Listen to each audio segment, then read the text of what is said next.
মূলত বর্তমান রাজনৈতিক পরিস্থিতি, সংস্কার কার্যক্রম এবং নির্বাচন বিষয়ে তাদের প্রধান ফোকাস ছিল। এছাড়াও দেশের সংখ্যালঘুরা তাদের নিরাপত্তা সহ বাংলাদেশের সামনের রাজনীতি কোন দিকে যাবে এবং আমাদের রাজনৈতিক দলের গঠন প্রক্রিয়া, সাংগঠনিক কার্যক্রম, আদর্শ ইত্যাদি বিষয়ে তাদের আগ্রহ ছিল। আমরা আমাদের জায়গা থেকে ব্যাখ্যা করেছি আমাদের রাজনৈতিক দল কোন প্রেক্ষিতে, কেন এবং কোন লক্ষ্য নিয়ে এগিয়ে যাচ্ছে। সংস্কার বিষয়ে আমরা যেই প্রস্তাবনাগুলো সংস্কার কমিশনে দিয়েছি সেটি আমরা বলেছি এবং আমরা আমাদের যে তিনটি দাবি, বিচার, সংস্কার এবং গণপরিষদ নির্বাচন, সেটি আমরা সুস্পষ্টভাবে বলেছি।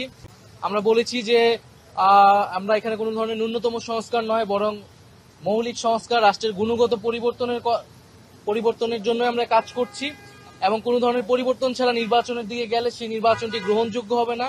সেই নির্বাচনে জাতীয় নাগরিক পার্টি অংশগ্রহণ করবে কিনা সেটাও বিবেচনাধীন থাকবে।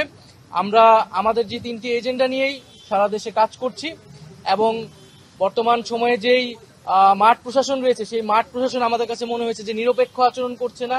বিভিন্ন জায়গায় জাতীয় নাগরিক পার্টির নেতাকর্মীদের উপরে হামলা চলছে। প্রশাসন আমরা দেখছি প্রধান রাজনৈতিক দল বিএনপির পক্ষ অবলম্বন করছে অনেক জায়গায় এবং মাঠ পর্যায়ে যে ধরনের চাঁদাবাজি চলছে সেই জায়গায় প্রশাসন আসলে নিশ্চুপ ভূমিকা পালন করছে।